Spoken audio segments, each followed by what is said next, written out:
Stella Marie, you're my star.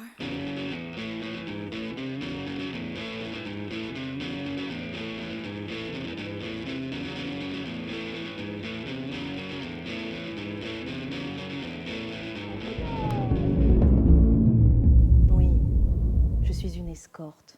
Pour qui veut croire que je ne suis pas une putain? Enfin, pas tout à fait. Que j'ai de la classe et de l'éducation, que j'accompagne les hommes plutôt que je ne couche avec eux. Et je ne saurais pas dire ce qu'ils voient lorsqu'ils me voient, ces hommes. Je le cherche tous les jours dans le miroir sans le trouver. Et ce qu'ils voient n'est pas moi. Ce ne peut pas être moi. Ce ne peut être qu'une autre. Une vague forme changeante qui prend la couleur des murs. Et je ne sais pas davantage si je suis belle, ni à quel degré, si je suis encore jeune ou déjà trop vieille. On me voit sans doute comme on voit une femme, au sens fort, avec des seins présents, des courbes et un talent pour baisser les yeux.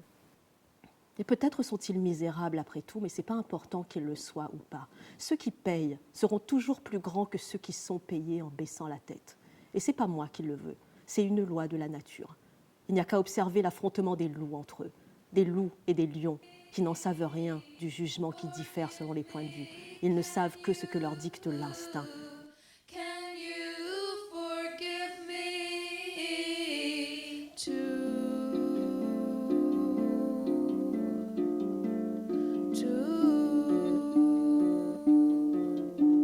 Et puis de toute façon, un autre viendra bientôt. Il faut faire vite, s'habiller dès que fini et partir aussitôt pour ne pas rencontrer celui qui est sur le point d'arriver. Il faut les voir, s'habiller à toute allure, les entendre filer dans le couloir pour rejoindre l'ascenseur. Il faut imaginer leur air, de n'avoir l'air de rien, comme si de rien n'était, comme si payer une femme pour coucher avec elle n'était impensable que lorsqu'on croise un témoin. Et il fait toujours sombre dans cette chambre, parce qu'on ne peut pas ouvrir les rideaux. Il faut les laisser fermer pour ne pas attirer l'attention des voisins qui pourraient à tout moment regarder par la fenêtre de leur cuisine, en lavant la vaisselle ou en coupant les oignons. Les voisins qui ne doivent pas savoir ce qui se passe ici et qui savent peut-être tout ce qui s'y passe depuis longtemps. J'ai passé des cours entiers à plonger sur la masse des travailleuses du sexe. Travailleuses du sexe. Quelle trouvaille que cette appellation. On y sent la reconnaissance des autres pour le plus vieux métier du monde, pour la plus vieille fonction sociale.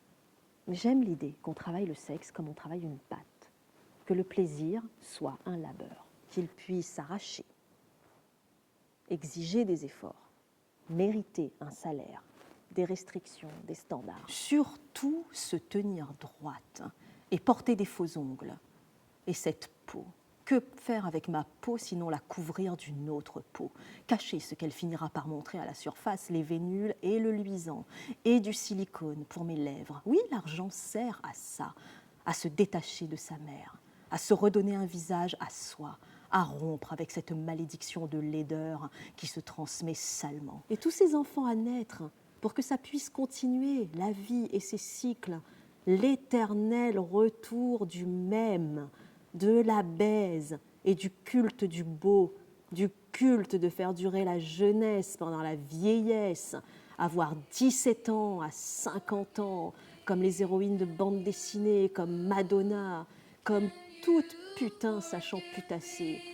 Je veux juste discuter des nouvelles coupures budgétaires, manger du caviar et boire du champagne. Oui, je suis une escorte, car je ne fais pas le trottoir. Enfin, pas encore. I try